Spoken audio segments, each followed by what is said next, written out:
Buenas noches, queridos fans. Hoy les quiero contar un cuento de Navidad escrito por Enrique Aránz. Se llama Un gato en Nochebuena. Dice así: ¿ya escribió su cuento de Navidad este año, Enrique?, me preguntó días pasados Tony, mientras tomábamos un café en el patio de comidas de un shopping.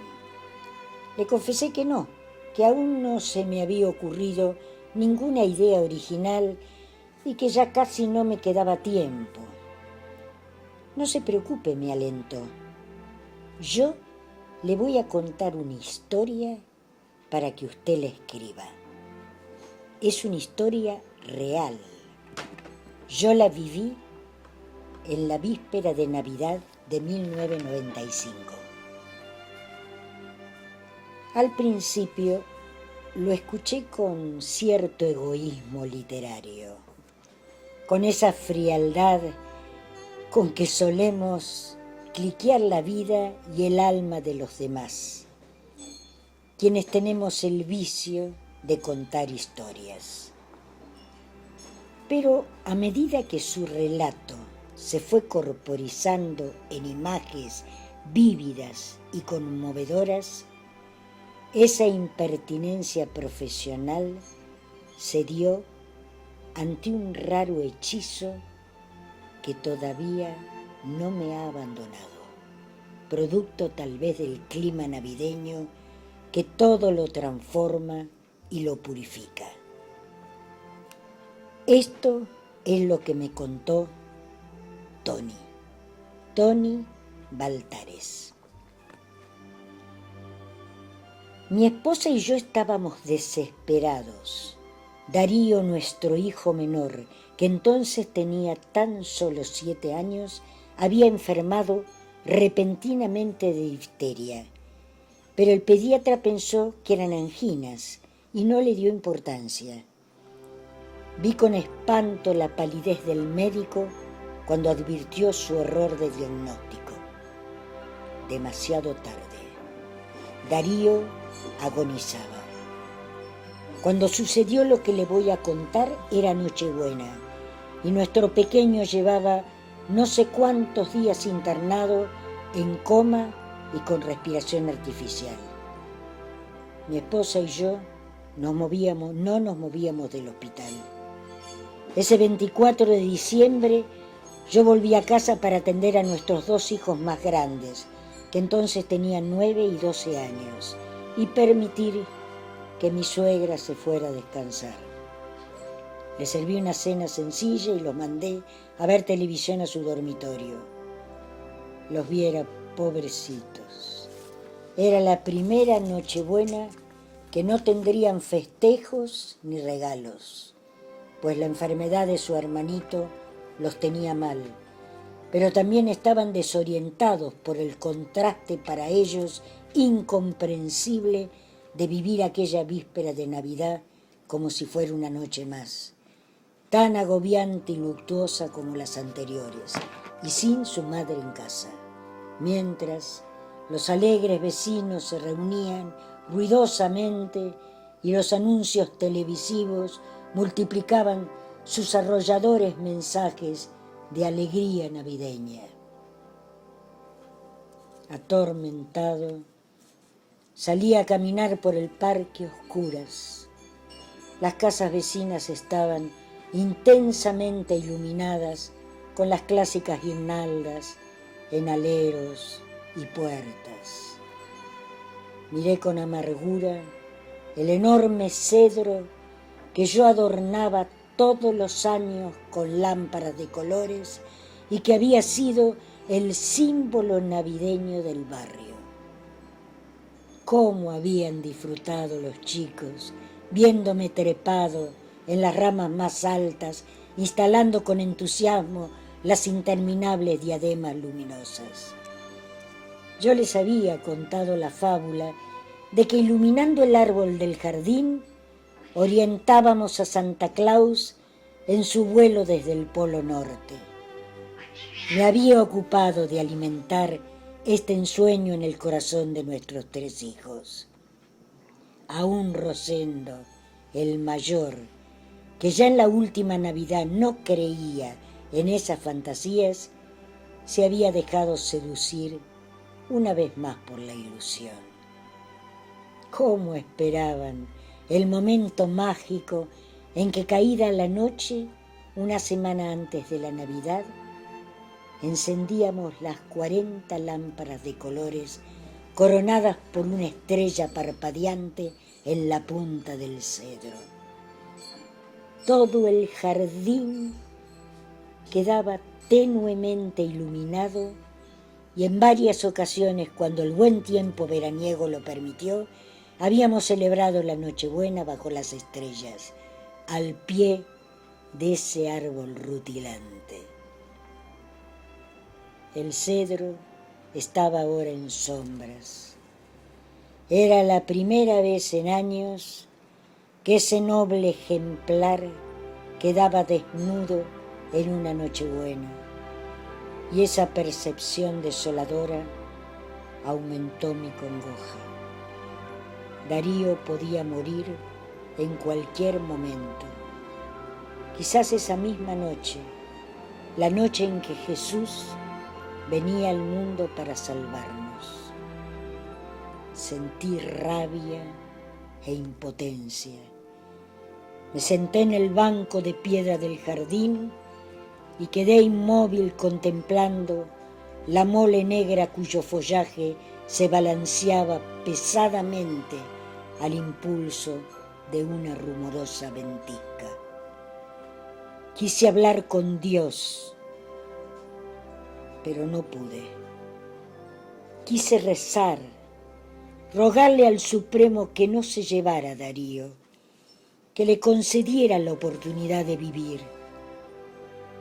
Pero me parecía que era como hablarle al viento o a ese árbol cargado ahora de sombras y presagiantes murmullos. Una furiosa marea de resentimientos venía volteando uno a uno los antiguos y ahora carcomidos pilares de mi fe, que se fragmentaban y se caían en pedazos dolientes sobre esas convulsas y enfermas aguas.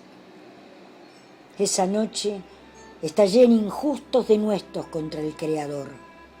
¿Dónde estás cuando te necesito?, grité con rencor y desesperación.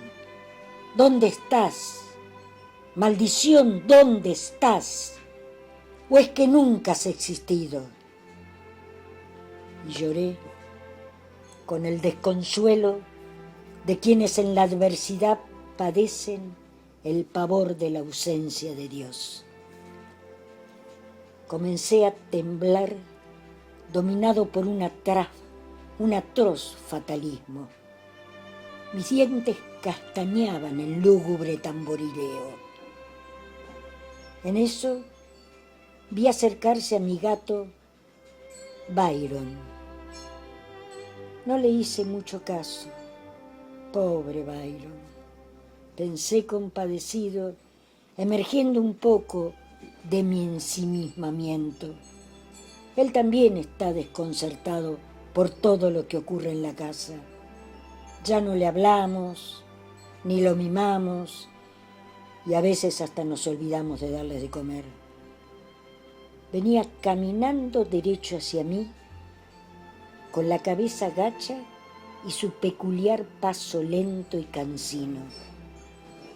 Era un gato gris y blanco de abundante pelaje, ya viejo, que estaba en la casa desde antes de nacer nuestros hijos. Lo habíamos recogido de la calle cuando era un cachorrito abandonado, hambriento e indefenso. Saltó con dificultad sobre mis rodillas y allí se quedó con un sonoro y amigable ronroneo. Lo acaricié y le hablé. ¿Viste lo que le pasa a Darío, Byron? Lo vamos a perder. Él te quiere mucho, ¿sabes? ¿Por qué ¿Por qué Dios permite que lo perdamos? ¿Dónde está Dios, Byron? Y fue en ese momento cuando sucedió.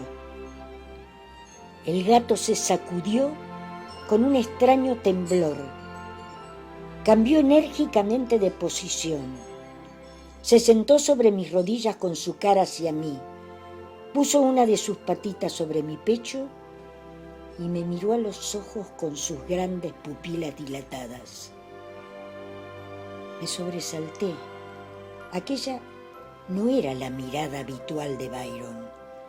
Eran ojos inteligentes, infinitamente dulces y dotados de una expresividad fascinadora. Esos ojos me estaban queriendo decir algo. Experimenté 1000 extrañas sensaciones en ese confuso y raro instante. Al principio no pude saber qué era lo que me pasaba, pero pronto me fue revelado. Quien me miraba a través de los ojos del gato era el niño Jesús. Él estaba allí, a mi lado, infundiéndome ánimo y esperanzas. Vino hasta mí desde su humilde cuna de Belén para devolverme esa Nochebuena la gracia de la fe. Miré con devoción esos grandes ojos amarillos iluminados pálidamente por la luna y leí en ellos el mensaje más hermoso que recibiré jamás. Yo estoy aquí a tu lado, no te he abandonado. Gracias, pequeño Dios, le dije emocionado a mi viejo gato mientras lo abrazaba y estrechaba su peluda cabezota sobre mi mejilla. Byron se escabulló de mis brazos y se perdió en la oscuridad. Corrí hacia la casa. Mis hijos todavía no se habían acostado y miraban una película. Chicos, vamos al hospital, les dije, con un alborozo que ellos no podían comprender. Vamos a festejar la Nochebuena con mamá y Darío. Por el camino le conté lo de Byron y no tardaron en contagiarse de mi arrebato.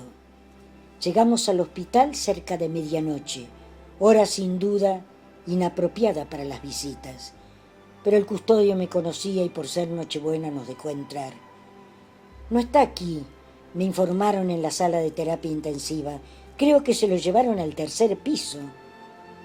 ¿Por qué? ¿Qué pasó?, pregunté ansioso. No sé, señor, yo recién tomo mi guardia. Bajamos corriendo las escaleras.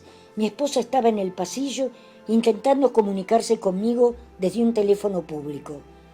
Sorprendida al vernos, corrió hacia nosotros y atropelladamente, entre risas y sollozos, nos dio la noticia. Darío despertó, salió del coma, le sacaron el respirador y habló. Pidió su regalo de Nochebuena. Está fuera de peligro, Tony, está fuera de peligro. Entramos en la habitación. Darío, pálido y demacrado, pero animoso, estaba sentadito en la cama.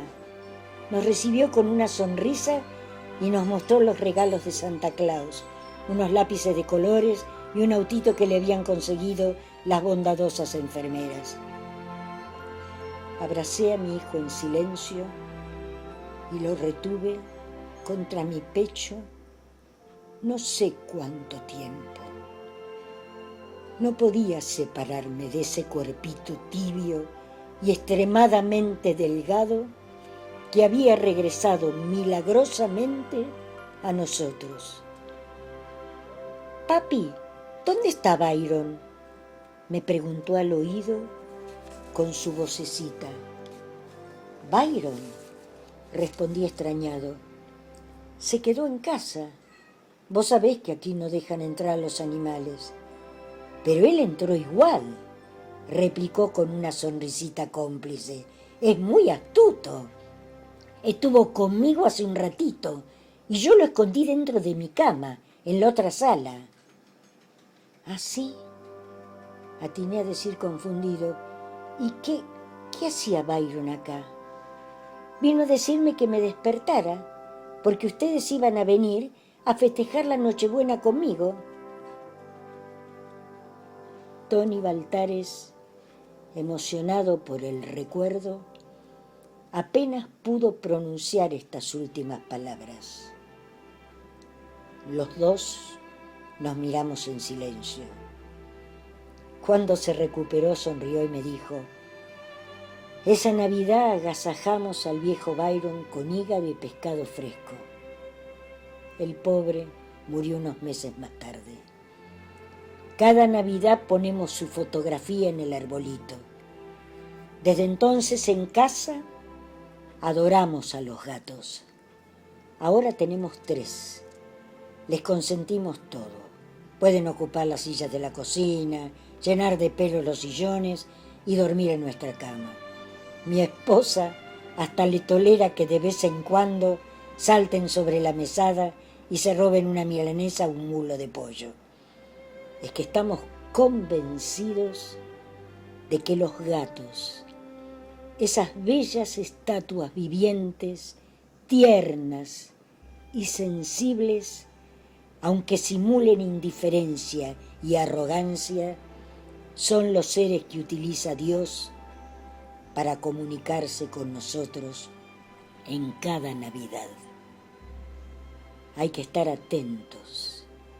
El mensaje siempre llega, sobre todo cuando estamos solos, tristes o desesperados. Espero que les haya gustado este cuento de Navidad.